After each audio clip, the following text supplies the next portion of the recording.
Morning sir. मेरा comment जाता है, बिल्कुल जाता है। चंदन यादव जी, आपका कमेंट बिल्कुल आता है। कुछ बच्चे तो जानबूझ के ऐसे ही लिखते हैं ताकि लोग हमारा कमेंट पढ़ दे। अच्छी बात है, पर सीधे कहोगे तब भी दिखेगा तो पढ़ देंगे।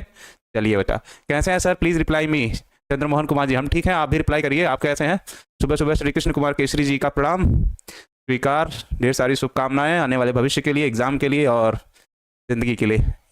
अच्छा, मैं पहले आया हूँ मोहन गोस्वामी जी, ठीक है, आ जाइए। आई थिंक एमडी करके कोई बच्चा था जिसका कमेंट सबसे पहले आया था, ठीक है ना। चलिए, Prince Kumar ji, Mahfuz ji, target boy 12th ji, Ravi Ranjan, Roshan Kumar, Aryan, Alok, Subhash, Abhishek Kumar, Aditi, I think Adi जो था, रोशन, नूरी, ठीक, सोनू, ओम प्रकाश, लड्डू कुमार, पूजा कुमारी, जितने भी बच्चे हैं सभी का स्वागत है। जल्दी से लाइव आ जाइए। जय श्री कृष्णा, राधे राधे, वालेकुम अस्सलाम, सत श्री अकाल, जिसका जो नाम सबका स्वागत। जल्दी से आ जाइए। मुश्किल नहीं कुछ दुनिया में, तो जरा हिम्मत तो दिखा। आगे कमेंट निकल गया तो फिर से लिख के दिखा बच्चा। चलिए, तो चलो बच्चों, कल की क्लास तो आप लोगों को समझ में आ गई होगी। आज जो हिस्सा हम लोग पढ़ने की कोशिश करेंगे उसमें पढ़ेंगे हम लोग किसको?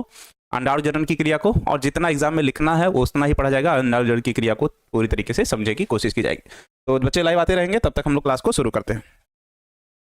उससे पहले टीचिंग बैकग्राउंड पे आ जाते हैं, जो कि है ये, और पेन कर लेते हैं चेंज। चलो, सबसे पहले हम लोग लिखते हैं अंडाणु जनन के बारे में। अंडाणु जनन। अब चाहे अंडाणु जनन खाली पढ़ो या पूछता है अंडाणु जनन की क्रिया को समझाइए या अंडाणु जनन किसे कहते हैं, चलो सीधे वही लिख दे रहे हैं। अंडाणु जनन किसे कहते हैं? अंडाणु जनन किसे कहते हैं? ठीक है ना, सीधे सीधे यही पूछ लेता है। तो प्रश्न के तौर पे ही लिख लेते हैं हम लोग। चलो, प्रश्न है अंडाणु जनन किसे कहते हैं। अब इसके उत्तर में सबसे पहले हम लोगों को क्या करना है? अंडाणु जनन समझाना होगा कि अंडाणु जनन होता कैसे है, कब होता है, कहाँ होता है, इन सब चीज़ों के बारे में। तो सबसे पहले जब भी आप उत्तर लिखे बच्चा, तो उसमें फिगर बनाने की कोशिश करिए। प्रणाम सभी बच्चों का। चलिए बच्चे, गुरु जी बच्चे बच्चे आने हम लोगों को भूल गए हैं ना। स्नेहा झा जी कहे भूल जाएंगे बच्चा। तो सबसे पहले अंडाणु जनन की क्रिया कहाँ होती है? तो अंडाणु जनन की क्रिया होती है अंडाशय में। अंडाशय में होती है। कहाँ पर? अंडाणु जनन की क्रिया कहाँ होती है? अंडाशय में। अंडाशय की संख्या कितनी होती है स्त्रियों में? 2 होती है। तो मान लो बच्चा, हम बनाते हैं मादा जनन अंग को यहाँ पे समझाने के लिए, ठीक, कुछ इस तरीके से। और यही है एक ओवरी या अंडाशय।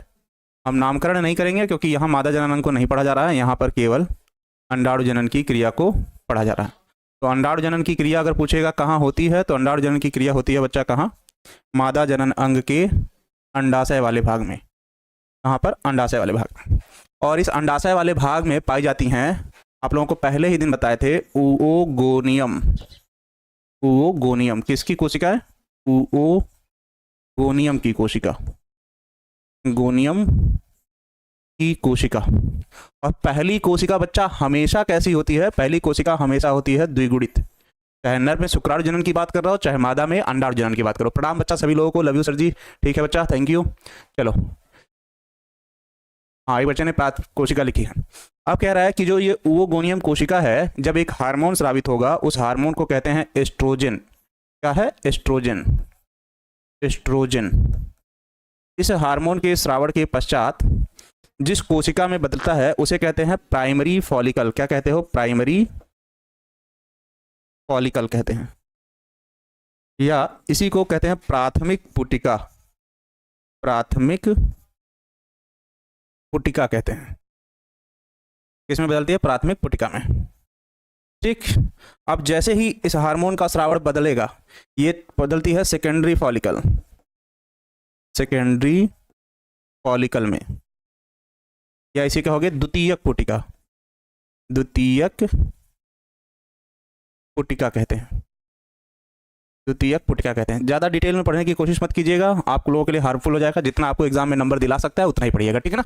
चलो, और प्राथमिक पुटिका और सेकेंडरी पुटिका जैसे ही बनती है, तो इस समय होता है अर्धसूत्री कोशिका विभाजन। क्या होता है? अर्धसूत्री कोशिका विभाजन, जिसके कारण ये सभी कोशिकाएं कैसी हो जाती हैं? अगुणित। और यही कोशिकाएं मियोसिस सेल डिवीजन के,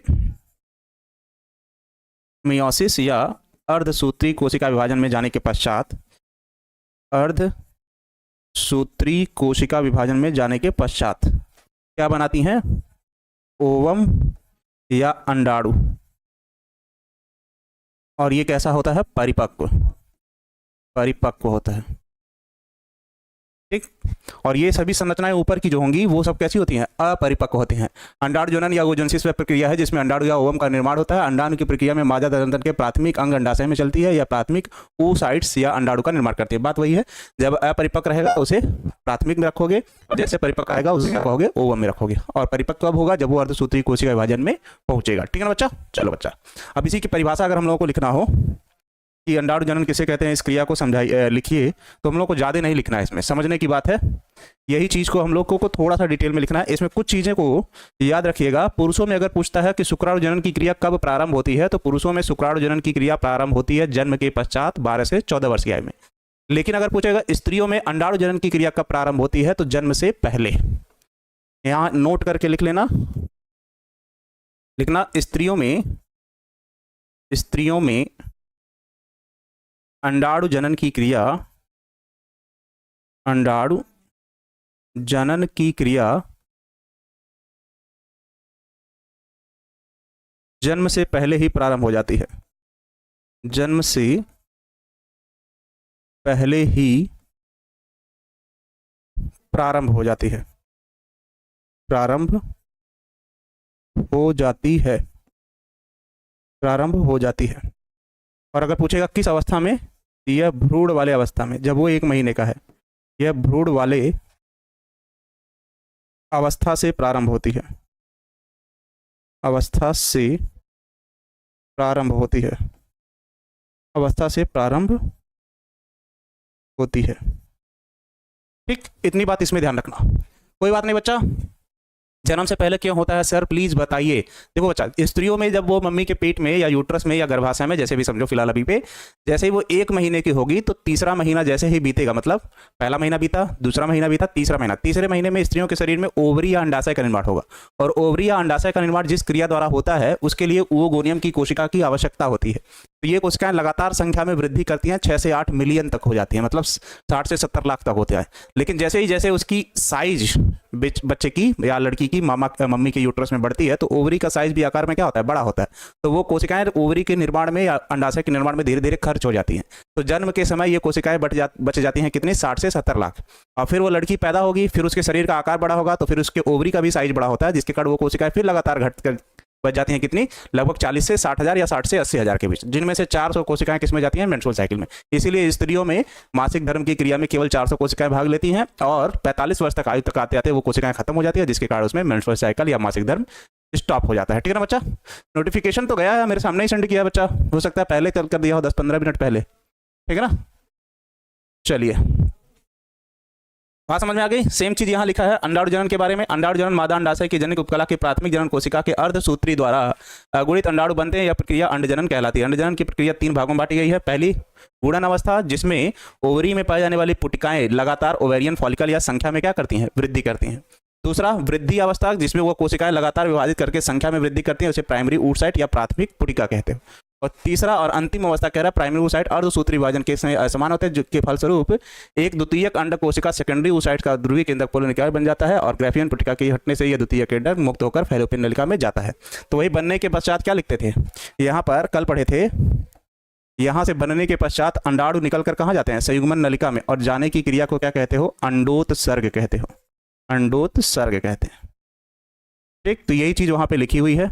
अगर ये चीज आपको अच्छे से समझ में आ गई हो तो बताइए।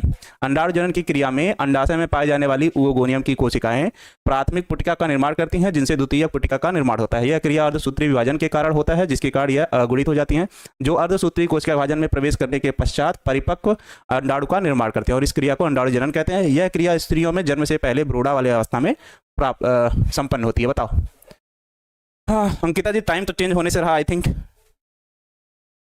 हम उठ सकते हैं 2:30 बजे, 2:30 बजे तो नहीं, सॉरी 3:30 बजे के आसपास, 4 बजे के आसपास, तो आप लोग भी उठ सकते हैं, आप लोगों का एग्जाम है। अरे कोमल सिंह जी, पीछे लिखा है आंसर इसका, इसके पीछे आंसर पीछे लिखा है। ठीक, तो उसको लेके परेशान मत रहिए। ठीक है ना? अब आते हैं निषेचन किसे कहते हैं। किस पे आते हैं? निषेचन पे। परेशान मत रहिए उस पे। निषेचन किसे कहते हैं? निषेचन किसे कहते हैं? किसे कहते हैं, इसका वर्णन करें। ये पूछता है, इसका वर्णन करें या कीजिए लिखा हो सकता है। ये हो गया प्रश्न। अब आते हैं उत्तर में। ठीक, निषेचन किसे कहते हैं, इसका वर्णन करें। अब सुनो बच्चा, निषेचन में क्या लिखते हो, जब नर तथा मादा युग्मक आपस में मिलते हैं, कहां पर, संयुग्मन नलिका में, तो उसके मिलने की क्रिया को निषेचन कहते हैं। और निषेचन के पश्चात बनने वाली कोशिका को हम क्या कहते हैं, युग्मनज कहते हैं। नर और मादा जनन अंग के मिलने, अंग नहीं है भैया, कोशिका है। तो सबसे पहले हम लोग बनाएंगे इसमें चित्र। ठीक, कुछ इस तरीके से, चलो पूरा ना बनाओ, एक साइड का बना लो। निषेचन एक ही साइड होगा, क्योंकि एक समय पर एक ही साइड क्या होता था, अंडाणु जनन होता है। ठीक, गर्भाशय में होते हैं 3 आवरण, और ये हो गया ओवरी या अंडाशय। और गर्भाशय में कुल कितने आवरण थे, 3, पेरीमेट्रियम, मायोमेट्रियम और एंडोमेट्रियम। और यहीं से सर्विक्स वेजाइना यूट्रस से वो क्या आ रहा था, नीचे से स्पर्म या शुक्राणु। और यहाँ अंगुलियों की समान संरचना थी, जिसको हम लोग कह रहे थे विलाई। ठीक है ना बच्चा, ये था निषेचन। चलो पूरा मिटाक बना दे, ये था निषेचन, यहाँ पे होगा। तो लिखोगे क्या, अंडाशय में, अंडाशय में एकदम सुनो, फिगर से देखो अभी कितना अच्छे से याद हो जाएगा। अंडाशय में अंडाणुओं का निर्माण होता है, और इसके बनने की क्रिया को क्या कहते हैं, अंडाणु जनन कहते हैं। ठीक, जिसके पश्चात अंडाशय से एलएच हार्मोन स्रावित होता है, कब, मेंस्ट्रुअल साइकिल के 14वें दिन। और सभी अंडाणु अंडाशय से निकलकर संयुग्मन नलिका में क्या होते हैं, प्रवेश करते हैं, जितने भी इसके अंदर बने होंगे। इसी समय सर्विक्स वेजाइना यूट्रस, मतलब गर्भाशय से होता हुआ संयुग्मन नलिका में शुक्राणु प्रवेश करता है। संयुग्मन नलिका में क्या करता है, शुक्राणु प्रवेश करता है। ये सब क्या है, शुक्राणु है। और यह शुक्राणु बच्चा आपस में क्या करते हैं, मिलने की क्रिया करते हैं, जिसके मिलने की क्रिया को क्या कहते हैं, निषेचन कहते हैं। क्या कहते हैं, निषेचन कहते हैं। और निषेचन की क्रिया कहाँ हुई, इस नली को हम लोग क्या कहते हैं, संयुग्मन, संयुग्मन नलिका कहते हैं, संयुग्मन नलिका कहते हैं। जिसके पश्चात बनने वाली कोशिका, जिसके पश्चात बनने वाली कोशिका, पहली कोशिका जो बनती है, उसे जाइगोट या युग्मनज कहते हैं। क्या कहते हैं, जाइगोट या युग्मनज कहते हैं। ये द्विगुणित अवस्था होती है। यह कोशिका 1 से 2, 2 से 4, 4 से 8 और 8 से 16 कोशिकाओं में विभाजित होती है। 2 से 4, 4 से 8 और 8 से 16 कोशिकाओं में विभाजित होती है। एकदम क्रम से सुनो, देखते जाओ, ठीक है ना। 2 से 4 की अवस्था को, 2 से 4 की अवस्था को मारूला, नहीं सॉरी, ब्लास्टुला, ब्लास्टुला, उल्टा लिख रहे हैं। 2 से 4 की अवस्था को मारूला ही कहोगे, मारूला। तथा 8 से 16 की अवस्था को ब्लास्टुला कहते हैं, जिसके कारण एक हार्मोन स्रावित होगा यहाँ पर, प्रोजेस्टेरॉन, प्रोजेस्टेरॉन, जो इस 16 वाली अवस्था को गर्भाशय के अंतः आवरण, जिसको हम लोग क्या कहते थे, अंतः आवरण, जिसको हम लोग कहते हैं एंडोमेट्रियम। क्या कहते हो, एंडोमेट्रियम से जुड़ने में सहायता प्रदान करता है। और इस क्रिया को क्या कहते हो, प्रत्यारोपण कहते हैं। इस क्रिया को क्या कहोगे, प्रत्यारोपण। बात समझ में आ गई।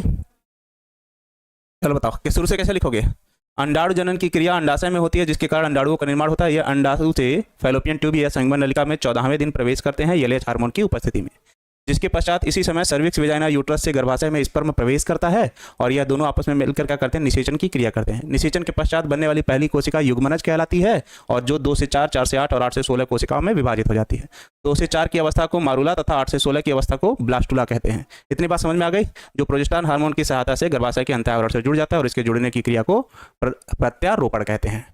बात समझ में आ गई। चलो इसी को लिखते हैं थोड़ा सा, ज़्यादा इसमें अब पढ़ना नहीं है, सभी टॉपिक थोड़ी लेके चला जाएगा। तो लिखोगे क्या, निषेचन की क्रिया में, निषेचन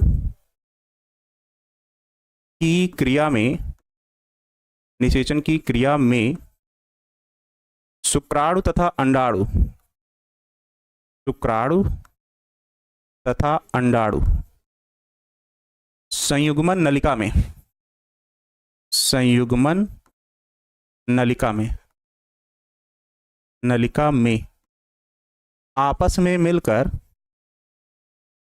आपस में मिलकर युग्मनज का निर्माण करते हैं, युग्मनज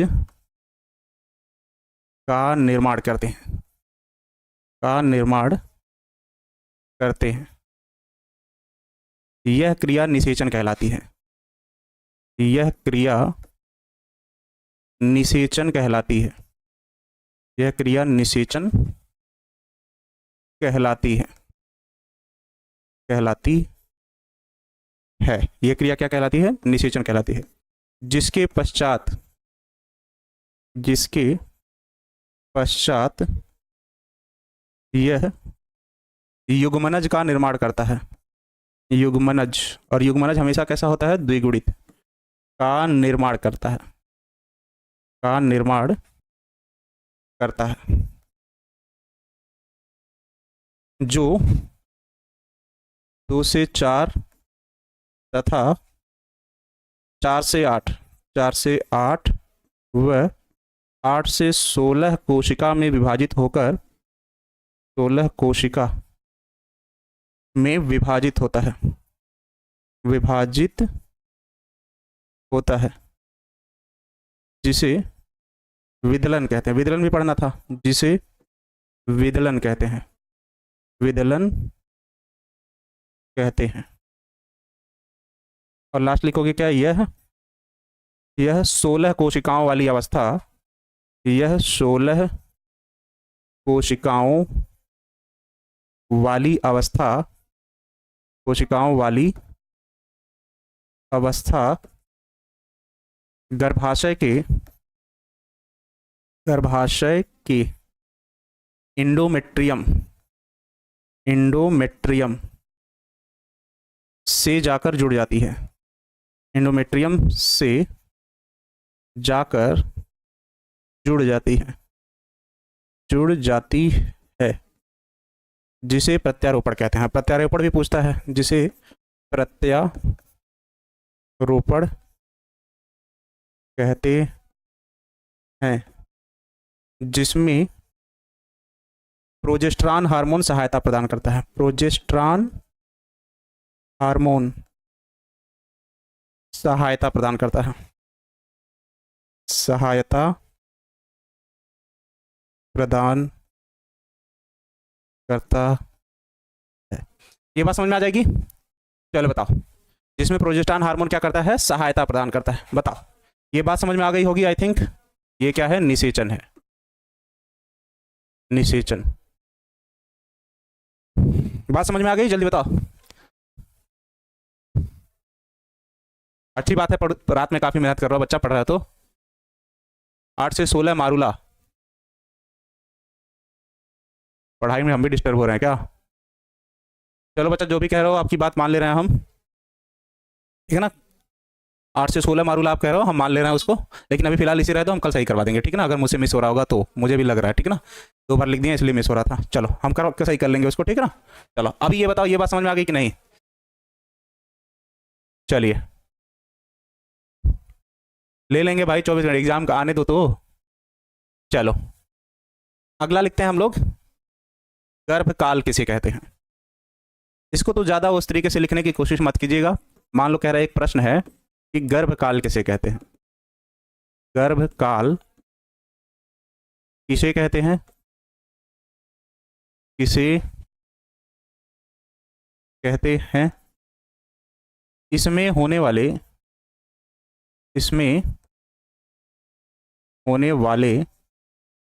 परिवर्तनों का वर्णन करें, परिवर्तनों का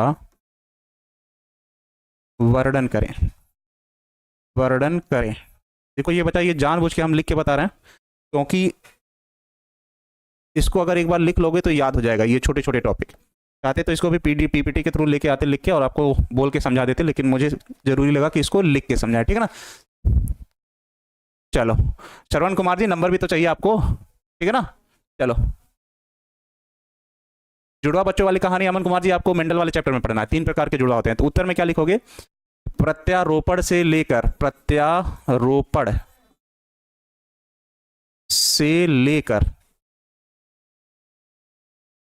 शिशु के जन्म के पहले की अवस्था, शिशु के जन्म के पहले की अवस्था,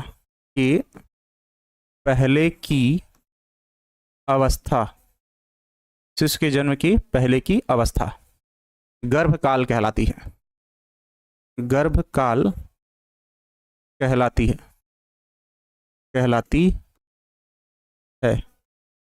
मानव में यह 270 दिनों या 9 महीने का होता है। 9 महीने का होता है, जिसमें निम्न परिवर्तन दिखाई देते हैं।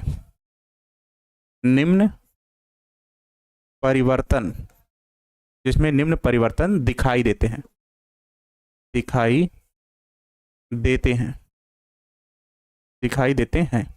अब इसको एकदम ध्यान से सुनिए, एक बार में ही आप लोगों को याद हो जाएगा, ज़्यादा मेहनत करने की जरूरत आप लोगों को नहीं पड़ेगी। गर्भावस्था तब होती है जब आपके गर्भाशय के अंदर भ्रूण विकसित होता है, क्यों? गर्भ विकसित नहीं होगा, ठीक है ना?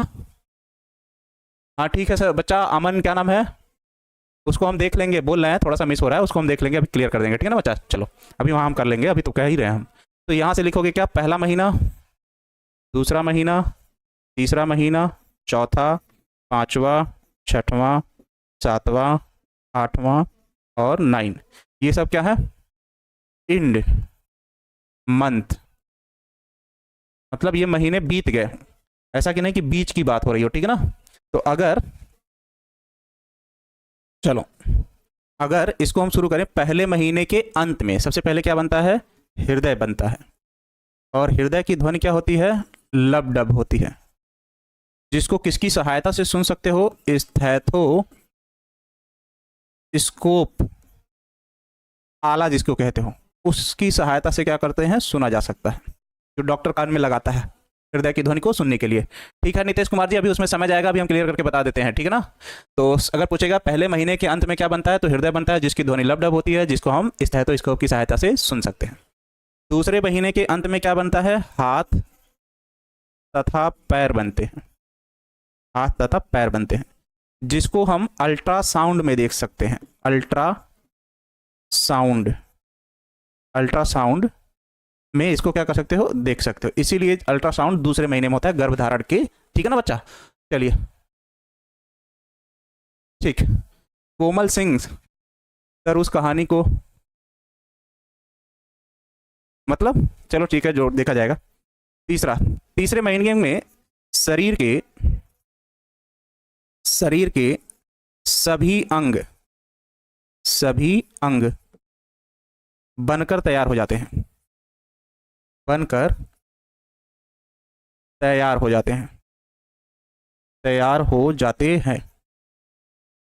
ठीक। और चौथे मंथ को कहा जाता है अनुपस्थित। अनुपस्थित कहने का मतलब इस महीने में कुछ भी बनता बिगड़ता नहीं है, इस बात का विशेष ध्यान रखिएगा। इस महीने में कुछ भी बनता बिगड़ता नहीं है, पिछले 3 महीने में जो बना होगा वही पूरी तरीके से बनकर क्या होगा? विकसित होगा। और 5वें महीने में लिम्स मतलब होता है हाथ और पैर, हाथ तथा पैर हिलाने डुलाने लगता है, बच्चा हिलाने लगता है, जिससे मम्मी को आभास होता है क्या कि अब वो हिल डुल रहा है। 6वें महीने में क्या होगा? 6वें महीने में क्या होगा? आंख की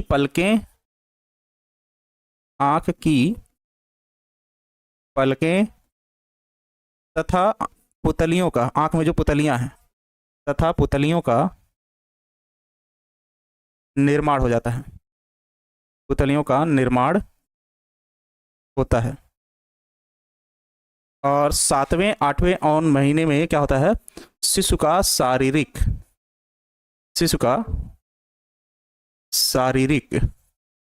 विकास होता है, और साथ ही मानसिक भी। और उसके बाद प्रसव की क्रिया होगी, शिशु क्या कर लेगा? जन्म ले लेगा। तो इतने परिवर्तन दिखाई देते हैं, इतने परिवर्तन दिखाई देते हैं। रिवाइज होगा एमडी सलमान जी तो फिर बता देंगे एक बार, ठीक है ना, परेशान मत रहिए उसको, ठीक। तो इतने परिवर्तन होते हैं हर महीने में, और इसी को 3 ट्राइमेस्टर में या 3 तिमाही में विभाजित किए थे। प्रथम तिमाही इसको कहते हो, प्रथम तिमाही। फिर इसको क्या कहोगे, यहां से यहां तक द्वितीय तिमाही, द्वितीय तिमाही, ठीक। और लास्ट का ये 3 महीना तो तृतीय, तृतीय तिमाही, इसी को कहते हैं तृतीय तिमाही कहते हैं, ठीक है बच्चे। फॉरहेड पहले महीने में, दूसरे महीने में ही बन जाएगा। जब हाथ और पैर बनना है तो जाहिर सी बात है उसके फॉरहेड का भी निर्माण उसी समय हो रहा होगा, ठीक है ना। चलो, बॉडी हेयर भी बन जाएंगे इसी हिस्से में। चलो यहीं लिख देते हैं, लिम्स मूवमेंट और बॉडी हेयर, शरीर पर बाल बन जाते हैं। चलो, शरीर पर बाल बन जाते हैं, बाल उगाते हैं, उगते हैं लिख लो। चलो अब बताओ, प्रसव शिशु के जन्म लेने की क्रिया को प्रसव कहते हो, जिसमें ऑक्सीटोसिन हार्मोन सहायता प्रदान करता है। इतना ही बस लिखना है, इससे ज्यादा नहीं, ठीक है ना। चलो ठीक, चलिए बच्चा, ये कौन सी क्लास है आज, 8वीं क्लास है। चलो, ये बात समझ में आ गई। ये वर्ड अगर आपको समझ में आ गया हो, गर्भकाल में होने वाले परिवर्तन, तो बताइए जल्दी। गर्भकाल में होने वाले परिवर्तन समझ में आ गए हो तो बताइए।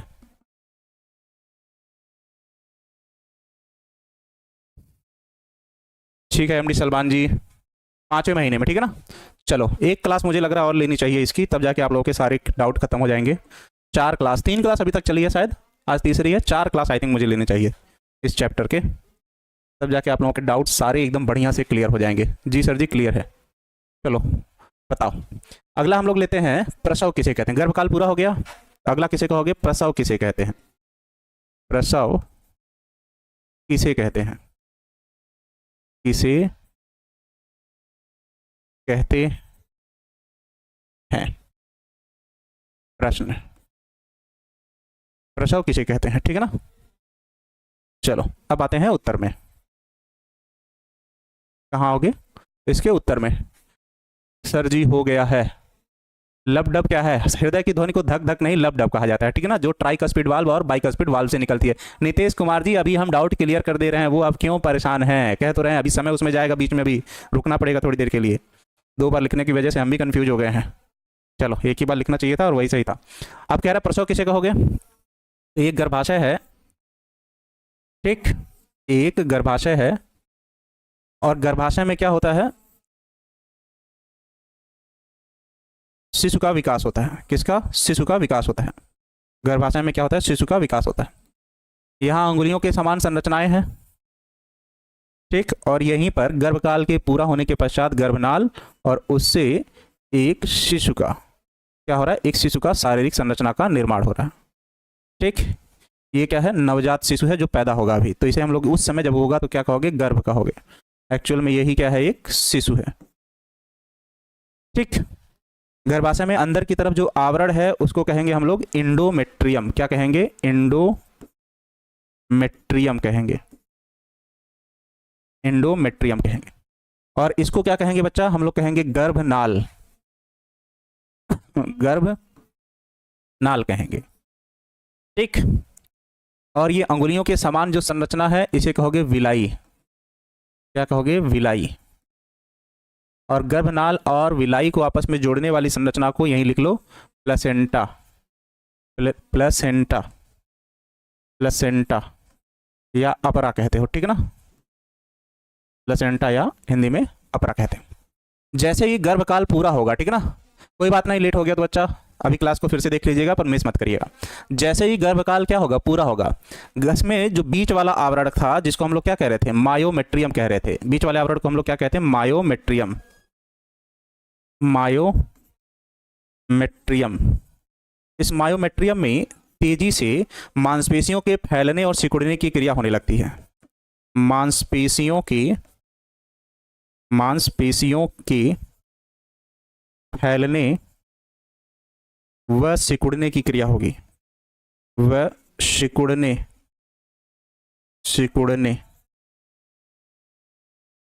की क्रिया होगी।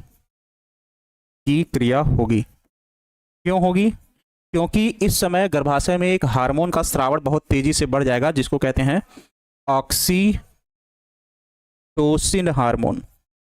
इसी हार्मोन को हम लोग कहते हैं बर्थ हार्मोन। बर्थ हार्मोन, जिसके कारण शिशु का क्या होता है? जन्म होता है। और जब ऑक्सीटोसिन हार्मोन की मात्रा लगातार बढ़ जाती है तो गर्भाशय की दीवारों में तेजी से फैलने और सिकुड़ने की क्या होने लगती है? क्रिया होने लगती है, जिसके कारण क्या होगा? एक नवजात शिशु का क्या होगा? जन्म होगा।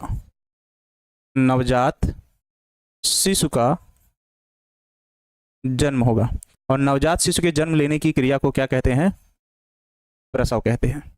और किस हार्मोन के कारण हुआ? ऑक्सीटोसिन। और जिस भाग से जन्म लेता है बच्चा, उसको कल हम लोगों ने लिखे थे क्या? सर्विक्स। क्या लिखे थे? सर्विक्स। सर्विक्स को ही हम लोग बर्थ कैनाल कहते हो या जन्म लेने वाली नली कहते हो। इसे क्या कहते हैं? Birth canal. तो बर्थ प्रसव किसे कहोगे? ये बात समझ में आ गया फिगर से?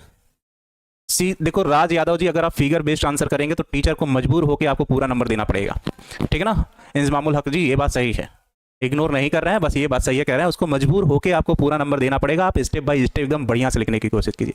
लिखने में कोई चीज़ छूट गई होगी तो फिगर में रहेगा, वो टीचर देख के ही समझ जाएगा कि बच्चे को सारी चीज़ें समझ में आती हैं और वो उसको समझा लेगा, ठीक है ना? आप प्रसव पढ़ा चुके हैं पर समझाए नहीं थे इस तरीके से, ठीक है ना बच्चा? तो इसमें क्या लिखोगे? शिशु के, नवजात शिशु के जन्म लेने की क्रिया को क्या लिखोगे? नवजात शिशु के जन्म लेने की क्रिया को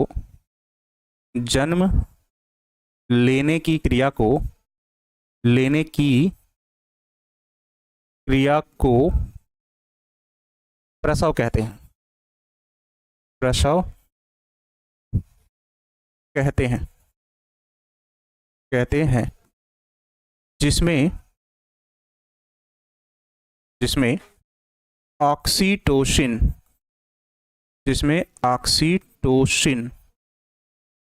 ऑक्सीटोसिन हार्मोन सहायता प्रदान करता है। जिसमें ऑक्सीटोसिन हार्मोन सहायता प्रदान करता है। जिसमें ऑक्सीटोसिन हार्मोन सहायता प्रदान करता है। क्या लिखोगे? यह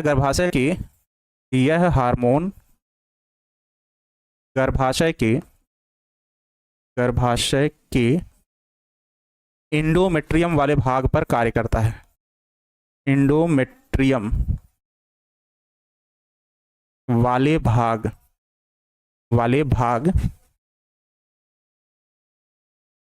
पर कार्य करता है, जिसके कारण इस भाग में तेजी से संकुचन तथा प्रंकुचन की क्रिया होती है। संकुचन तथा प्रंकुचन की क्रिया होती है,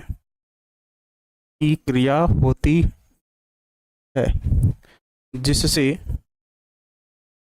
सर्विक्स वाले भाग से नवजात शिशु का जन्म होता है। नवजात शिशु का जन्म होता है।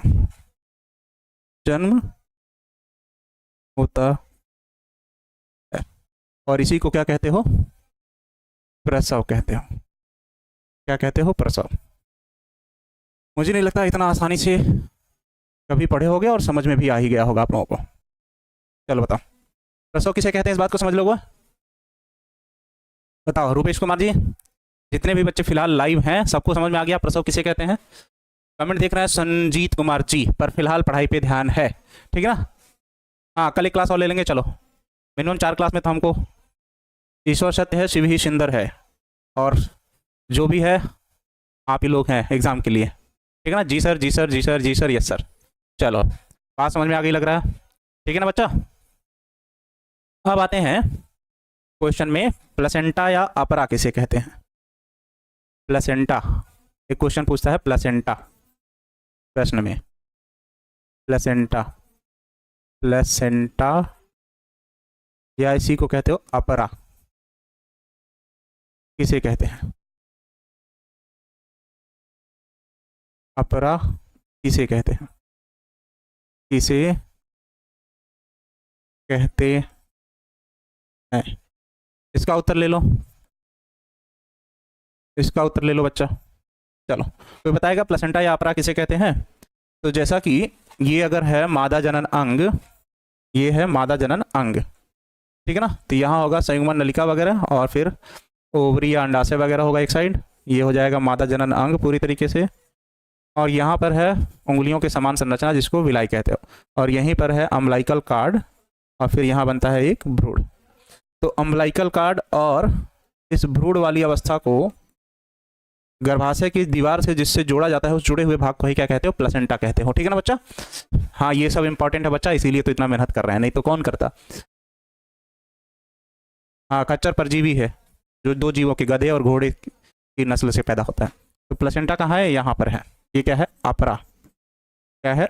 अपरा है, ठीक है ना। ये क्या है? गर्भनाल है, गर्भनाल है, और ये क्या है? विलाई है, ठीक है ना, अंगुलियों के समान संरचना, क्या है? विलाई। तो लिखोगे, क्या लिखोगे? प्लेसेंटा वह संरचना होती है, प्लेसेंटा वह संरचना होती है, वह संरचना होती है जो भ्रूण को, भ्रूण या गर्भ भी लिख सकते हो, गर्भ को गर्भाशय के, गर्भाशय के अंतः आवरण, अंतः आवरण से जोड़ने का कार्य करती है, से जोड़ने का कार्य करती है, जिससे पोषक तत्वों, पोषक तत्वों का आदान प्रदान होता है, का आदान प्रदान होता है। साथ ही, साथ ही इस भाग से कुछ हार्मोन स्रावित होते हैं, कुछ हार्मोन स्रावित होते हैं, स्रावित होते हैं।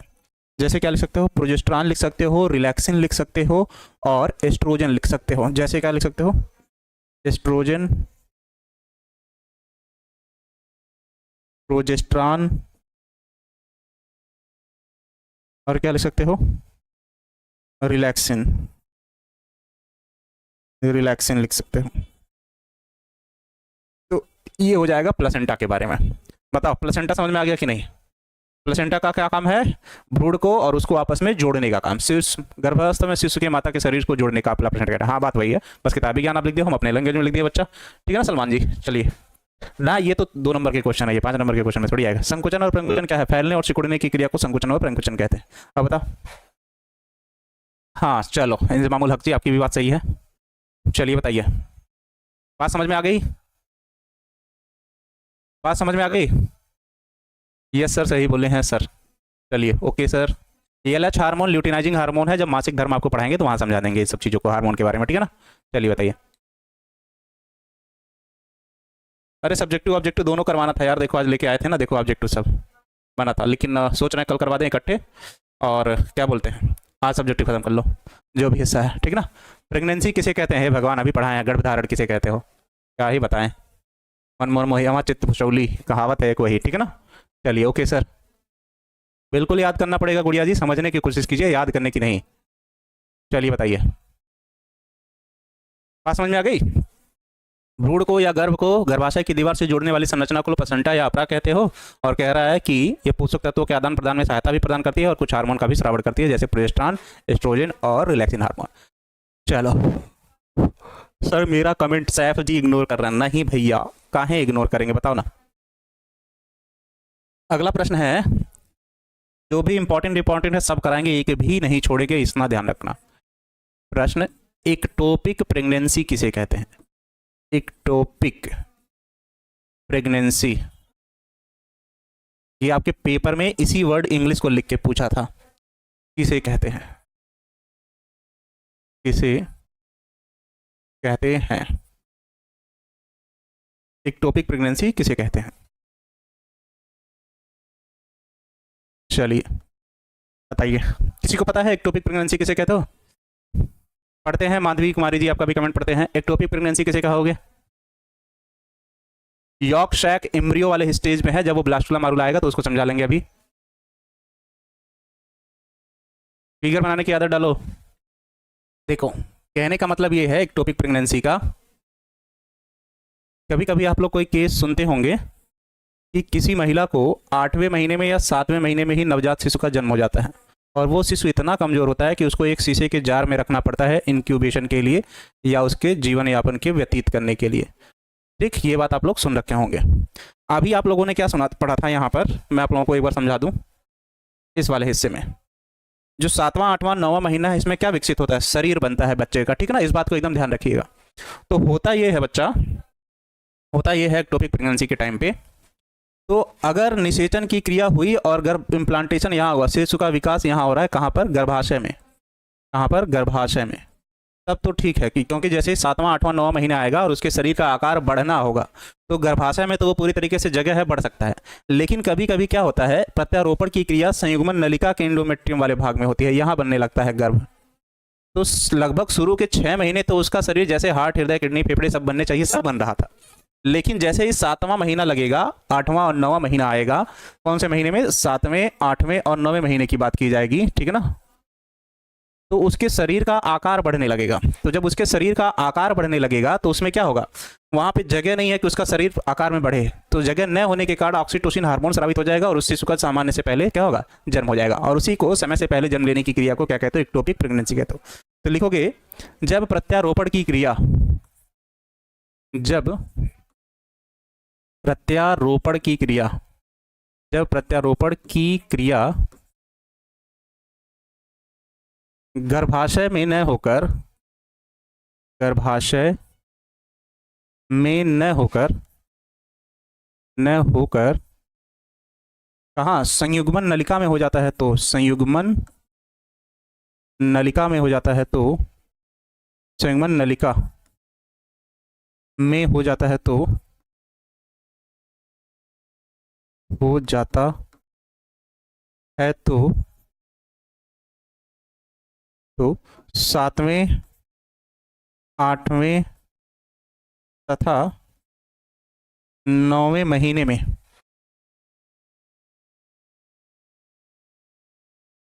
गर्भ के शारीरिक विकास, गर्भ का लिख लो, शारीरिक विकास, शारीरिक विकास होने के कारण, होने के कारण यह समय से पहले जन्म लेता है, यह समय से पहले जन्म लेता है, जिसे एक्टोपिक प्रेगनेंसी कहते हैं।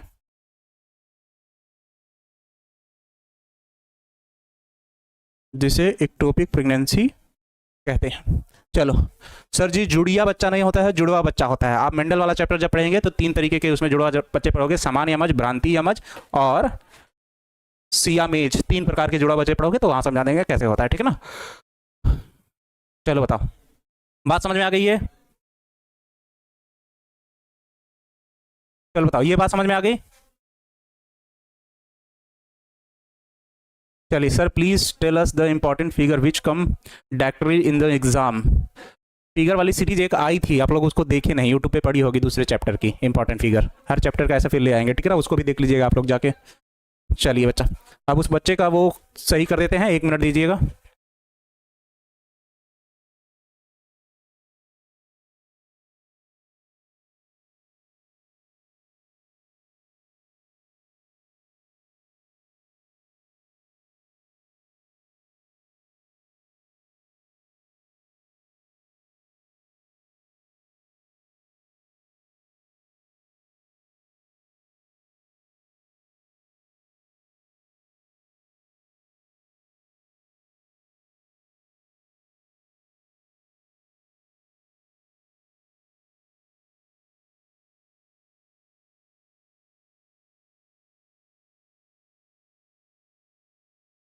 चलिए बच्चा, पहले मारूला है फिर ब्लास्टूला है, मैंने क्या लिखा है, पहले मारूला फिर ब्लास्टूला, ठीक तो है, सही तो है।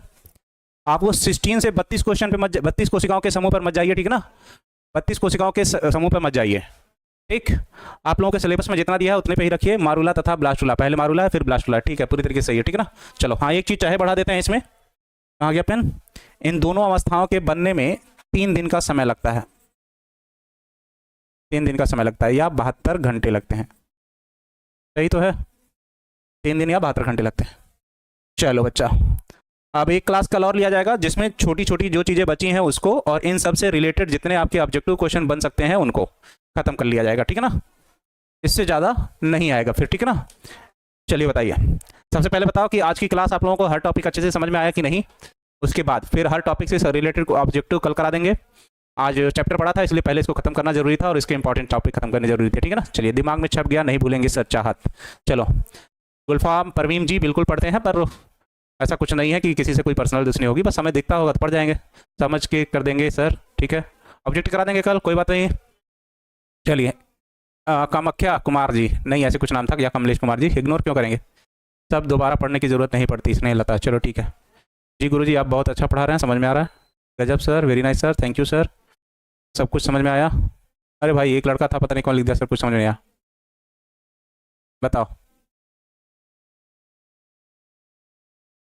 चलिए, अरे यार कोई टीचर गलत नहीं पढ़ाएगा, ऐसा नहीं कहना चाहिए, आपके लिए जितना जरूरी था यहाँ पे 16 से 32 भी कर सकते हो, पर एग्जाम से रिलेटेड आपके उतना नहीं है, ठीक है ना बच्चा। चलो चलो, बाकी कॉन्सेप्ट कल क्लियर कर लिया जाएगा, हाँ इकट्ठे कर देंगे। चलो और बताओ, जल्दी जल्दी खत्म करने के खाली चक्कर में ना रहो, पढ़ने के और समझने के चक्कर में भी रहो, ठीक है ना। चलो, एक क्लास एक्स्ट्रा हो जाएगी तो उससे मेरा भी फायदा, आपका भी नुकसान नहीं होगा, आराम से मुझे भी पढ़ाने में मिल जाएगा, आपके कोर्स टाइम पे खत्म कर दिया जाएगा, उसको लेकर परेशान ना रहो, और एक भी क्वेश्चन ऐसे ना हो कि यार चैप्टर पढ़े थे छूट गया फिर भी, तो ये दिन ना ले आओ, आराम से पढ़ने की कोशिश करो। चलो बच्चा,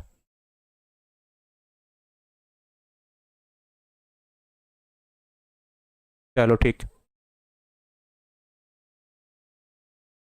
गर्भ के जगह पर शिशु नहीं हो सकता, कहाँ है भैया, अरे हम समझाए थे कल ही आप लोगों को, कन्फ्यूजन आप लोगों का गया नहीं लग रहा है।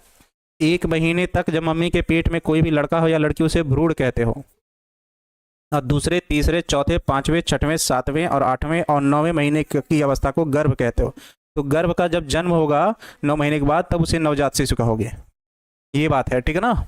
इस समय तो गर्भ ही कहोगे, अगर लिखा हो कहीं कि इस पर किसी स्त्री ने गर्भ धारण किया है, मतलब उसको प्रेग्नेंट हुए 1 महीने से ज़्यादा हो गया है और 9 महीने से कम हुआ है, लेकिन अगर पूछे किसी स्त्री ने भ्रूण धारण किया है तो मतलब अभी उसे प्रेग्नेंट हुए 1 महीना हुआ है।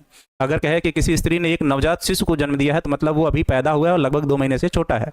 और अगर लिखा है किसी शिशु की मृत्यु हुई, मतलब वो 2 महीने के बाद मरा है। इस तरीके से ऐसे समझने की कोशिश करो, ठीक है ना। संतोष राज जी, आपको एक चीज़ समझाने की ज़रूरत है, आप सही कह रहे हैं कि जो सेटअप एग्जाम में क्वेश्चन का लेवल बढ़ाया था वो जैसे आप पढ़ा रहे हैं उसी हिसाब से है, तो छोटा छोटा और बिना फिगर के लिखने की कोशिश मत करिएगा बच्चे, नंबर आप लोगों को एग्जामिनर हो सकता है ना दे, तो आप पूरी तरीके से लिखेगा, प्रश्न बनेंगे बच्चे, ऐसे कुछ नहीं है। चलो बच्चा, चलो कल मिलते हैं इसी टाइप पे, तब के लिए बाय, गुड नाइट, मुस्कुराते रहिए और अच्छे से दिन भर अपना जीवन व्यतीत कीजिए, और आज कुछ एक बेहतर काम कीजिए जो आपके कल के लिए अच्छा हो। चलो बाय।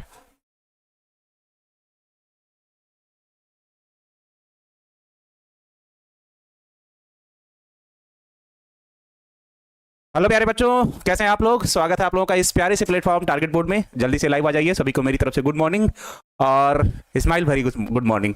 चलिए गुड मॉर्निंग सर। मेरा कमेंट जाता है, बिल्कुल जाता है। चंदन यादव जी, आपका कमेंट बिल्कुल आता है। कुछ बच्चे तो जानबूझ के ऐसे ही लिखते हैं ताकि लोग हमारा कमेंट पढ़ दे। अच्छी बात है, पर सीधे कहोगे तब भी दिखेगा, पढ़ देंगे। चलिए बेटा, कैसे हैं sir, please reply me. Chandramohan Kumar ji, हम ठीक हैं, आप भी रिप्लाई करिए। आप कैसे हैं। सुबह सुबह श्री कृष्ण कुमार केसरी जी का प्रणाम स्वीकार। ढेर सारी शुभकामनाएं आने वाले भविष्य के लिए, एग्जाम के लिए और जिंदगी के लिए। अच्छा, मैं पहले आया हूँ मोहन गोस्वामी जी, ठीक है, आ जाइए। आई थिंक एमडी करके कोई बच्चा था जिसका कमेंट सबसे पहले आया था, ठीक है ना। चलिए, Prince Kumar ji, Mahfuz ji, target boy 12th ji, Ravi Ranjan, Roshan Kumar, Aryan, Alok, Subhash, Abhishek Kumar, Aditi, I think Adi जो था, रोशन, नूरी, ठीक, सोनू, ओम प्रकाश, लड्डू कुमार, पूजा कुमारी, जितने भी बच्चे हैं सभी का स्वागत है। जल्दी से लाइव आ जाइए। जय श्री कृष्णा, राधे राधे, वालेकुम अस्सलाम, सत श्री अकाल, जिसका जो नाम सबका स्वागत। जल्दी से आ जाइए। मुश्किल नहीं कुछ दुनिया में, तो जरा हिम्मत तो दिखा। आगे कमेंट निकल गया तो फिर से लिख के दिखा बच्चा। चलिए तो चलो बच्चों, कल तक की क्लास तो आप लोगों को समझ में आ गई होगी।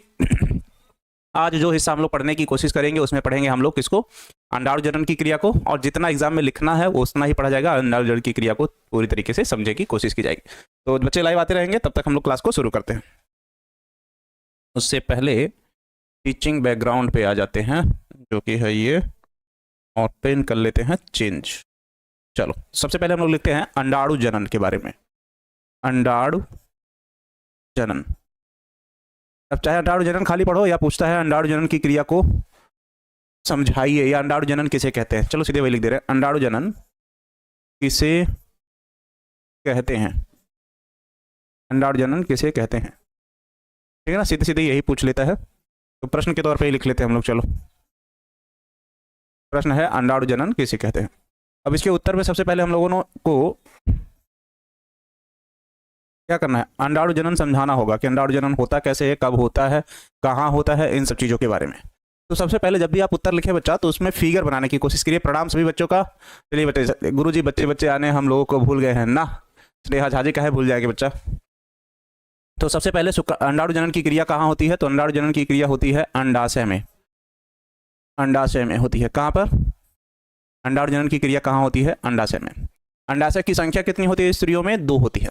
तो मान लो बच्चा, हम बनाते हैं मादा जनन अंग को यहाँ पे समझाने के लिए, ठीक, कुछ इस तरीके से। और यही है एक ओवरी या अंडाशय। हम नामकरण नहीं करेंगे क्योंकि यहाँ मादा जनन अंग को नहीं पढ़ा जा रहा है, यहाँ पर केवल अंडाणु जनन की क्रिया को पढ़ा जा रहा है।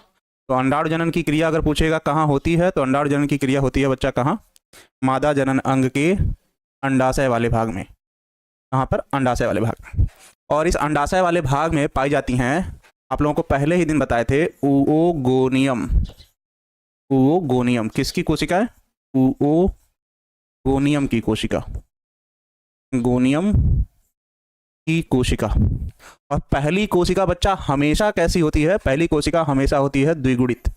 चाहे नर में शुक्राणु जनन की बात कर रहा हो, चाहे मादा में अंडाणु जनन की बात करो। प्रणाम बच्चा सभी लोगों को, लव यू सर जी, ठीक है बच्चा, थैंक यू। चलो, हाँ, ये बच्चे ने प्रात कोशिका लिखी है। अब कह रहा है कि जो ये ooगोनियम कोशिका है, जब एक हार्मोन स्रावित होगा, उस हार्मोन को कहते हैं एस्ट्रोजन। क्या है, एस्ट्रोजन। एस्ट्रोजन। इस हार्मोन के स्रावण के पश्चात जिस कोशिका में बदलता है उसे कहते हैं प्राइमरी फॉलिकल। क्या कहते हो, प्राइमरी फॉलिकल कहते हैं, या इसी को कहते हैं प्राथमिक पुटिका। प्राथमिक पुटिका कहते हैं। किसमें बदलती है, प्राथमिक पुटिका में, ठीक। अब जैसे ही इस हार्मोन का स्रावण बदलेगा, ये बदलती है सेकेंडरी फॉलिकल। सेकेंडरी फॉलिकल में, या इसे कहोगे द्वितीयक पुटिका। द्वितीयक पुटिका कहते हैं, द्वितीयक पुटिका कहते हैं। ज़्यादा डिटेल में पढ़ने की कोशिश मत कीजिएगा, आप लोगों के लिए हार्मफुल हो जाएगा। जितना आपको एग्जाम में नंबर दिला सकता है उतना ही पढ़िएगा, ठीक है ना। चलो, और प्राथमिक पुटिका और सेकेंडरी पुटिका जैसे ही बनती है, तो इस समय होता है अर्धसूत्री कोशिका विभाजन। क्या होता है, अर्धसूत्री कोशिका विभाजन, जिसके कारण ये सभी कोशिकाएं कैसी हो जाती हैं, अगुणित। और यही कोशिकाएं मियोसिस सेल डिवीजन के, मियोसिस या अर्धसूत्री कोशिका विभाजन में जाने के पश्चात, अर्धसूत्री कोशिका विभाजन में जाने के पश्चात क्या बनाती हैं? ओवम या अंडाणु। और ये कैसा होता है? परिपक्व होता है। ठीक। और ये सभी संरचनाएं ऊपर की जो होंगी वो सब कैसी होती हैं? अपरिपक्व होती हैं।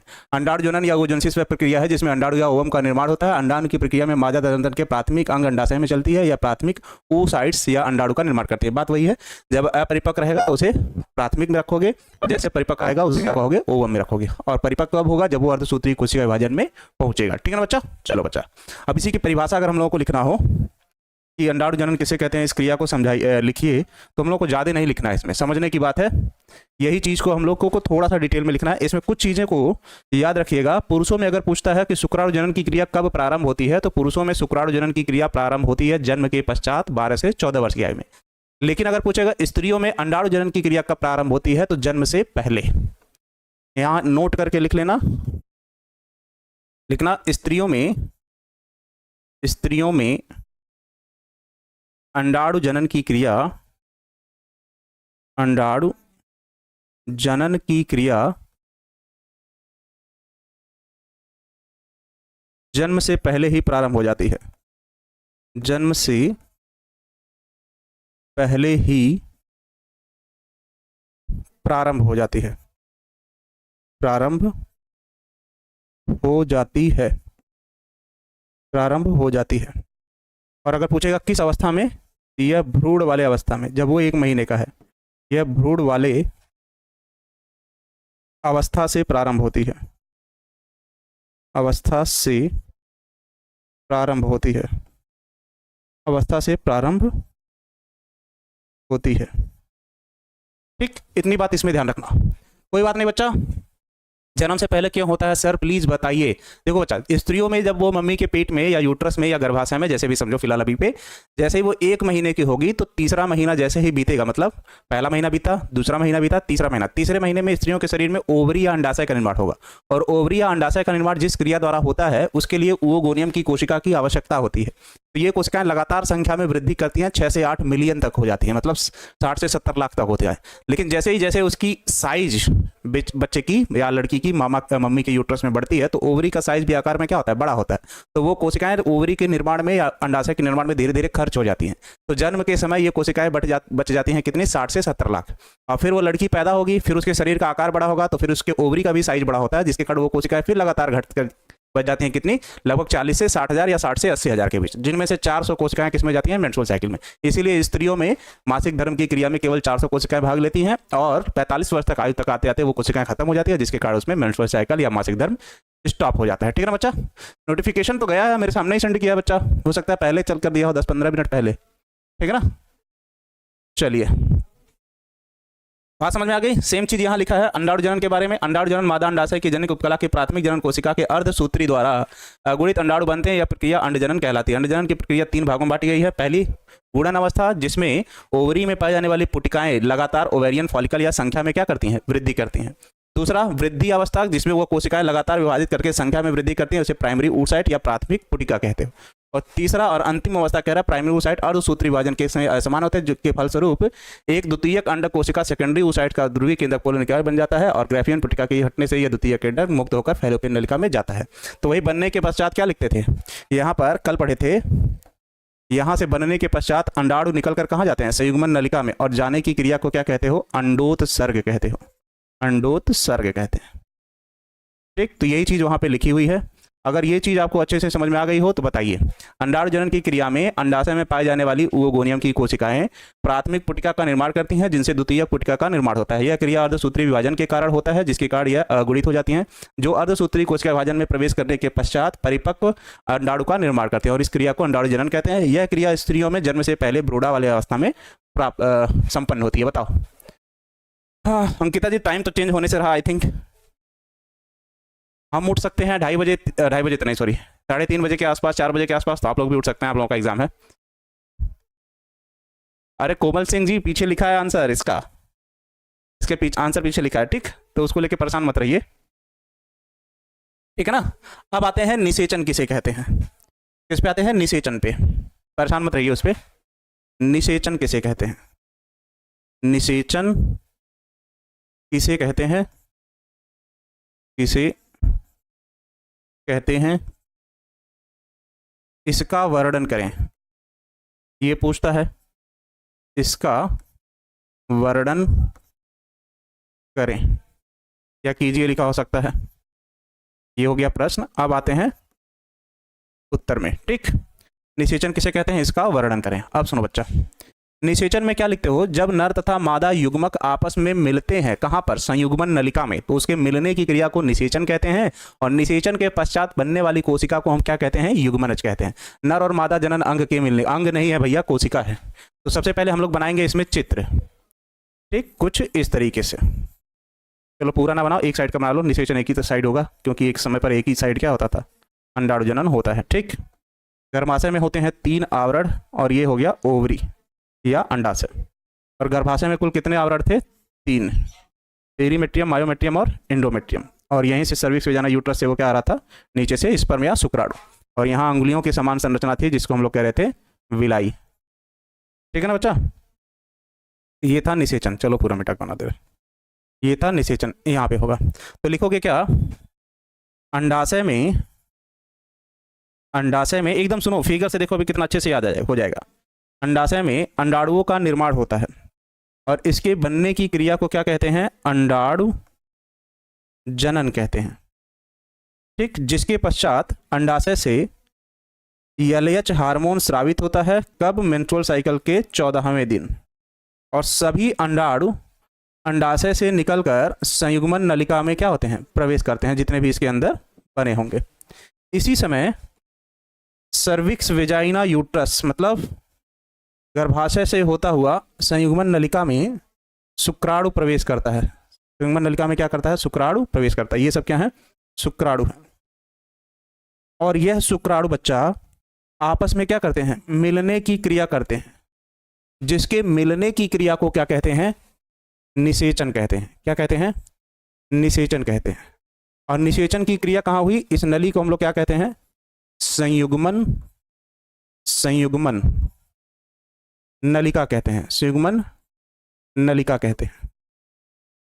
जिसके पश्चात बनने वाली कोशिका, जिसके पश्चात बनने वाली कोशिका, पहली कोशिका जो बनती है, उसे जाइगोट या युग्मनज कहते हैं। क्या कहते हैं? जाइगोट या युग्मनज कहते हैं। ये द्विगुणित अवस्था होती है। यह कोशिका 1 से 2, 2 से 4, 4 से 8 और 8 से 16 कोशिकाओं में विभाजित होती है। 2 से 4, 4 से 8 और 8 से 16 कोशिकाओं में विभाजित होती है। एकदम क्रम से सुनो, दिखते जाओ, ठीक है ना? 2 से 4 की अवस्था को, 2 से 4 की अवस्था को मारुला, नहीं सॉरी, ब्लास्टुला, ब्लास्टुला, उल्टा लिख रहे हैं। 2 से 4 की अवस्था को मारुला ही कहोगे, मारुला। तथा 8 से 16 की अवस्था को ब्लास्टुला कहते हैं, जिसके कारण एक हार्मोन स्रावित होगा यहाँ पर, प्रोजेस्टेरॉन, प्रोजेस्टेरॉन, जो इस 16 वाली अवस्था को गर्भाशय के अंतः आवरण, जिसको हम लोग क्या कहते थे? अंतः आवरण, जिसको हम लोग कहते हैं इंडोमेट्रियम। क्या कहते हो? इंडोमेट्रियम से जुड़ने में सहायता प्रदान करता है। और इस क्रिया को क्या कहते हो? प्रत्यारोपण कहते हैं। इस क्रिया को क्या कहोगे? प्रत्यारोपण। बात समझ में आ गई?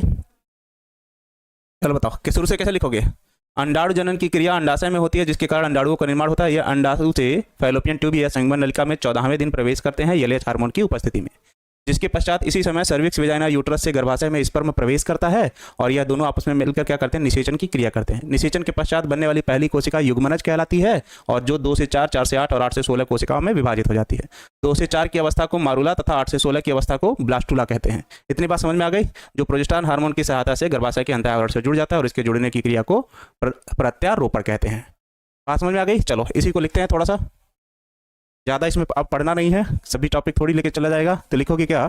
निषेचन की क्रिया में, निषेचन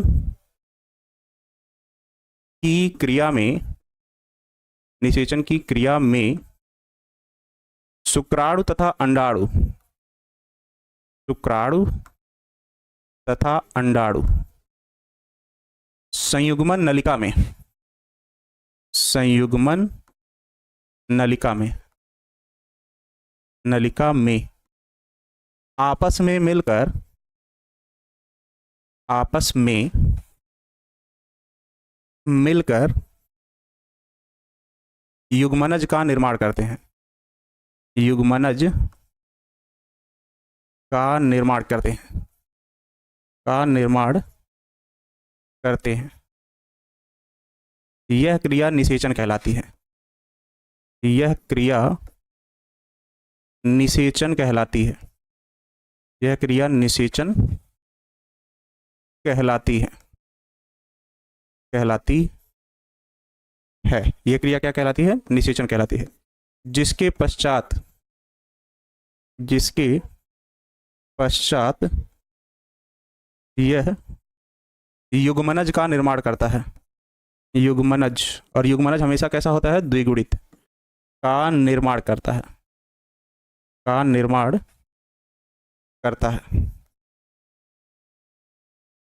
जो 2 से 4 तथा 4 से 8, 4 से 8 व 8 से 16 कोशिका में विभाजित होकर 16 कोशिका में विभाजित होता है, विभाजित होता है, जिसे विदलन कहते हैं। विदलन भी पढ़ना था, जिसे विदलन कहते हैं, विदलन कहते हैं। और लास्ट लिखोगे क्या? यह 16 कोशिकाओं वाली अवस्था, यह 16 कोशिकाओं वाली अवस्था, कोशिकाओं वाली अवस्था गर्भाशय के इंडोमेट्रियम, इंडोमेट्रियम से जाकर जुड़ जाती है, इंडोमेट्रियम से जाकर जुड़ जाती है, जुड़ जाती है, जिसे प्रत्यारोपण कहते हैं। प्रत्यारोपण भी पूछता है, जिसे प्रत्यारोपण कहते हैं, जिसमें प्रोजेस्टेरॉन हार्मोन सहायता प्रदान करता है, प्रोजेस्टेरॉन हार्मोन सहायता प्रदान करता है, सहायता प्रदान करता है। ये बात समझ में आ जाएगी? चलो बताओ, जिसमें प्रोजेस्टेरॉन हार्मोन क्या करता है? सहायता प्रदान करता है। बताओ, ये बात समझ में आ गई होगी आई थिंक। ये क्या है? निषेचन है, निषेचन। बात समझ में आ गई? जल्दी बताओ। अच्छी बात है, रात में काफी मेहनत कर रहा हो बच्चा, पढ़ रहा है तो। 8 से 16 मारूला, पढ़ाई में हम भी डिस्टर्ब हो रहे हैं क्या? चलो बच्चा, जो भी कह रहे हो आपकी बात मान ले रहे हैं हम, ठीक है ना। 8 से 16 मारूला आप कह रहे हो, हम मान ले रहे हैं उसको, लेकिन अभी फिलहाल इसी रहे तो हम कल सही करवा देंगे, ठीक है ना। अगर मुझसे मिस हो रहा होगा तो, मुझे भी लग रहा है, ठीक है ना। 2 बार लिख दिया इसलिए मिस हो रहा था। चलो हम सही कर लेंगे उसको, ठीक है ना। चलो अभी ये बताओ, ये बात समझ में आ गई कि नहीं? चलिए ले लेंगे भाई, 24 मिनट एग्जाम का आने दो तो। चलो अगला लिखते हैं हम लोग, गर्भकाल किसे कहते हैं। इसको तो ज़्यादा उस तरीके से लिखने की कोशिश मत कीजिएगा। मान लो कह रहा है, एक प्रश्न है कि गर्भकाल किसे कहते हैं, गर्भकाल किसे कहते हैं, किसे कहते हैं। इसमें होने वाले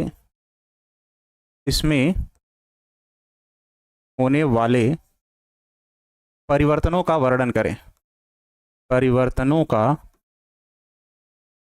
वर्णन करें, वर्णन करें।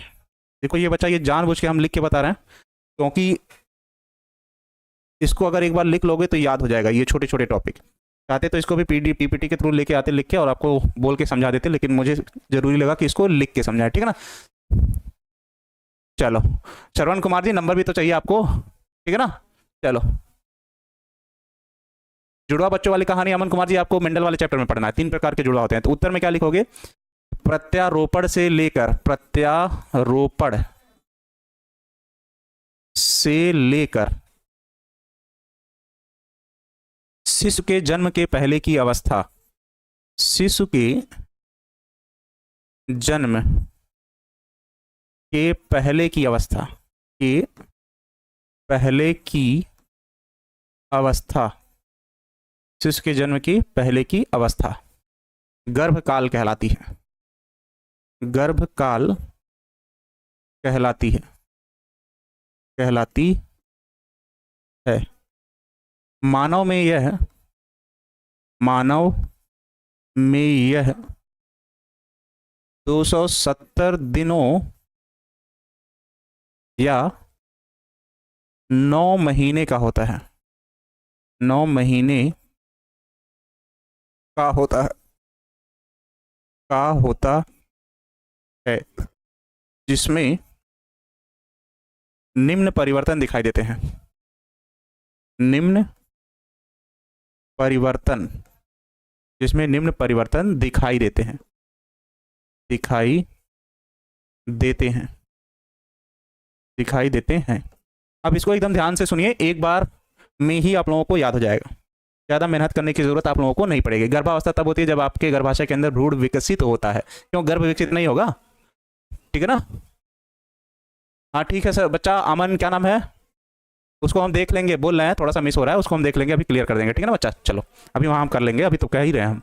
तो यहाँ से लिखोगे क्या? पहला महीना, दूसरा महीना, तीसरा महीना, चौथा, पाँचवा, छठवां, सातवां, आठवां और 9। ये सब क्या है? इंड मंथ, मतलब ये महीने बीत गए, ऐसा कि नहीं कि बीच की बात हो रही हो, ठीक है ना। तो अगर, चलो अगर इसको हम शुरू करें, पहले महीने के अंत में सबसे पहले क्या बनता है? हृदय बनता है। और हृदय की ध्वनि क्या होती है? लब डब होती है, जिसको किसकी सहायता से सुन सकते हो? स्टेथोस्कोप, आला जिसको कहते हो, उसकी सहायता से क्या करते हैं? सुना जा सकता है, जो डॉक्टर कान में लगाता है हृदय की ध्वनि को सुनने के लिए। ठीक है नितेश कुमार जी, अभी उसमें समय जाएगा, अभी हम क्लियर करके बता देते हैं, ठीक है ना। तो अगर पूछेगा पहले महीने के अंत में क्या बनता है, तो हृदय बनता है, जिसकी ध्वनि लब डब होती है, जिसको हम स्टेथोस्कोप की सहायता से सुन सकते हैं। दूसरे महीने के अंत में क्या बनता है? हाथ तथा पैर बनते हैं, हाथ तथा पैर बनते हैं, जिसको हम अल्ट्रासाउंड में देख सकते हैं। अल्ट्रासाउंड, अल्ट्रासाउंड में इसको क्या कर सकते हो? देख सकते हो। इसीलिए अल्ट्रासाउंड दूसरे महीने में होता है गर्भधारण के, ठीक है ना बच्चा। चलिए ठीक, कोमल सिंह सर उस कहानी को, मतलब चलो ठीक है, जो देखा जाएगा। तीसरे महीने में शरीर के सभी अंग बनकर तैयार हो जाते हैं, बनकर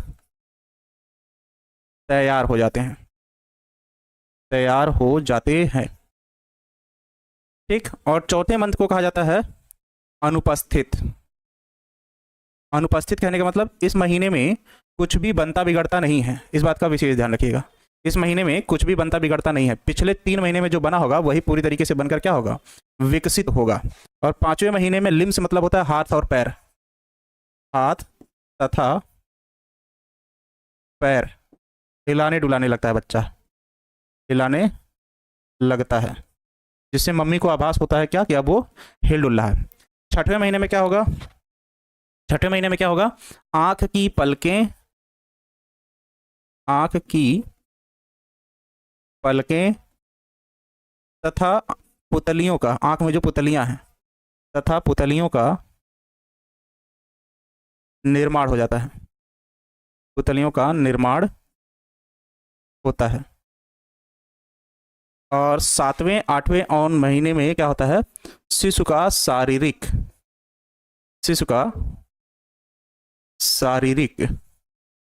विकास होता है, और साथ ही मानसिक भी।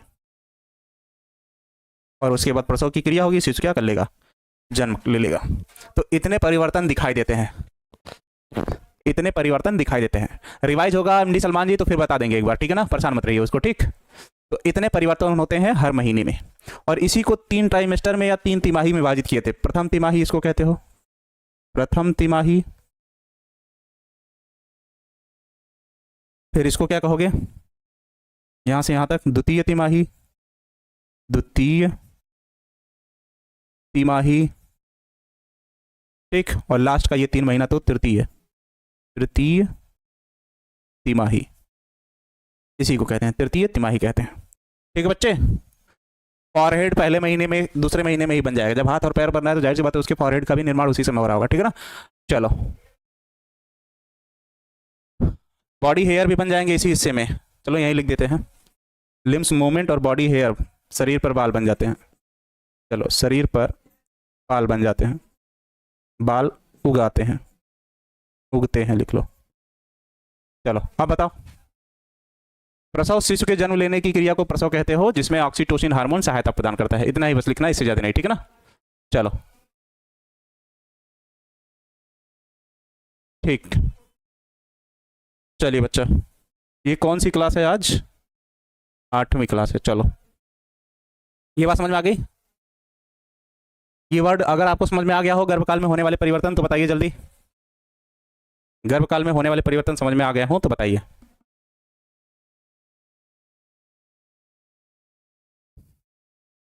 ठीक है एमडी सलमान जी, 5वें महीने में, ठीक है ना। चलो, एक क्लास मुझे लग रहा है और लेनी चाहिए इसकी, तब जाके आप लोगों के सारे डाउट खत्म हो जाएंगे। 4 क्लास, 3 क्लास अभी तक चली है शायद, आज तीसरी है। 4 क्लास आई थिंक मुझे लेनी चाहिए इस चैप्टर के, तब जाके आप लोगों के डाउट सारे एकदम बढ़िया से क्लियर हो जाएंगे। जी सर जी क्लियर है। चलो बताओ, अगला हम लोग लेते हैं प्रसव किसे कहते हैं। गर्भकाल पूरा हो गया, अगला किसे कहोगे, प्रसव किसे कहते हैं, प्रसव किसे कहते हैं, किसे कहते हैं, प्रश्न, प्रसव किसे कहते हैं, ठीक है ना। चलो अब आते हैं उत्तर में, कहाँ होगे, इसके उत्तर में। सर जी हो गया है। लब डब क्या है, हृदय की ध्वनि को धक धक नहीं लब डब कहा जाता है, ठीक है ना, जो ट्राइकस्पिड वाल्व और बाइकस्पिड वाल्व से निकलती है। नितेश कुमार जी अभी हम डाउट क्लियर कर दे रहे हैं, वो आप क्यों परेशान हैं, कह तो रहे हैं अभी समय उसमें जाएगा, बीच में भी रुकना पड़ेगा थोड़ी देर के लिए। 2 बार लिखने की वजह से हम भी कंफ्यूज हो गए हैं। चलो, एक ही बार लिखना चाहिए था और वही सही था। अब कह रहा है प्रसव किसे कहोगे, एक गर्भाशय है, ठीक, एक गर्भाशय है, और गर्भाशय में क्या होता है, शिशु का विकास होता है। किसका, शिशु का विकास होता है। गर्भाशय में क्या होता है, शिशु का विकास होता है। यहाँ अंगुलियों के समान संरचनाएं हैं, ठीक, और यहीं पर गर्भकाल के पूरा होने के पश्चात गर्भनाल और उससे एक शिशु का क्या हो रहा है, एक शिशु का शारीरिक संरचना का निर्माण हो रहा है, ठीक। ये क्या है, नवजात शिशु है जो पैदा होगा अभी, तो इसे हम लोग उस समय जब होगा तो क्या कहोगे, गर्भ कहोगे। एक्चुअल में यही क्या है, एक शिशु है, ठीक।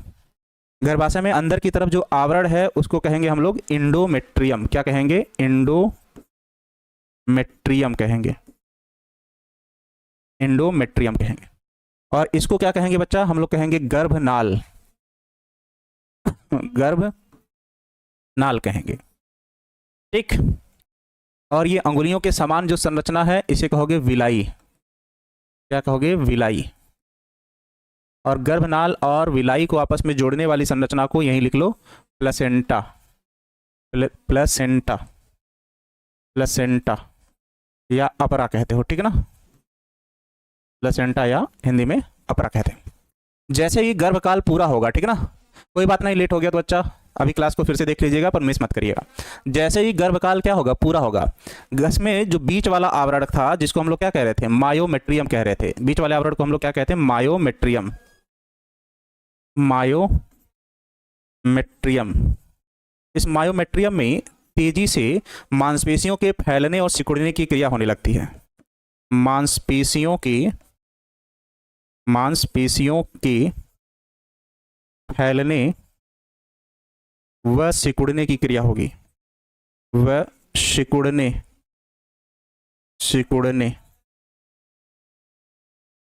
की क्रिया होगी, की क्रिया होगी। क्यों होगी? क्योंकि इस समय गर्भाशय में एक हार्मोन का स्रावण बहुत तेजी से बढ़ जाएगा जिसको कहते हैं ऑक्सीटोसिन हार्मोन। इसी हार्मोन को हम लोग कहते हैं बर्थ हार्मोन, बर्थ हार्मोन, जिसके कारण शिशु का क्या होता है? जन्म होता है। और जब ऑक्सीटोसिन हार्मोन की मात्रा लगातार बढ़ जाती है तो गर्भाशय की दीवारों में तेजी से फैलने और सिकुड़ने की क्या होने लगती है? क्रिया होने लगती है, जिसके कारण क्या होगा? जिसके कारण क्या होगा? एक नवजात शिशु का क्या होगा? जन्म होगा। नवजात शिशु का जन्म होगा। और नवजात शिशु के जन्म लेने की क्रिया को क्या कहते हैं? प्रसव कहते हैं। और किस हार्मोन के कारण हुआ? ऑक्सीटोसिन। और जिस भाग से जन्म लेता है बच्चा उसको कल हम लोगों ने लिखे थे क्या? सर्विक्स। क्या लिखे थे? सर्विक्स। सर्विक्स को ही हम लोग बर्थ कैनाल कहते हो या जन्म लेने वाली नली कहते हो। इसे क्या कहते हैं? Birth canal. तो बर्थ प्रसव किसे कहोगे? ये बात समझ में आ गया फिगर से? देखो राज यादव जी, अगर आप फिगर बेस्ड आंसर करेंगे तो टीचर को मजबूर होकर आपको पूरा नंबर देना पड़ेगा, ठीक है ना? इंजमामुल हक जी, ये बात सही है, इग्नोर नहीं कर रहे हैं, बस ये बात सही है कह रहे हैं, उसको मजबूर होकर आपको पूरा नंबर देना पड़ेगा। आप स्टेप बाय स्टेप एकदम बढ़िया से लिखने की कोशिश कीजिए।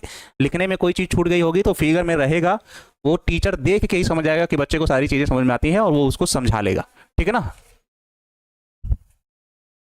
आप प्रसव पढ़ा चुके हैं पर समझाए नहीं थे इस तरीके से।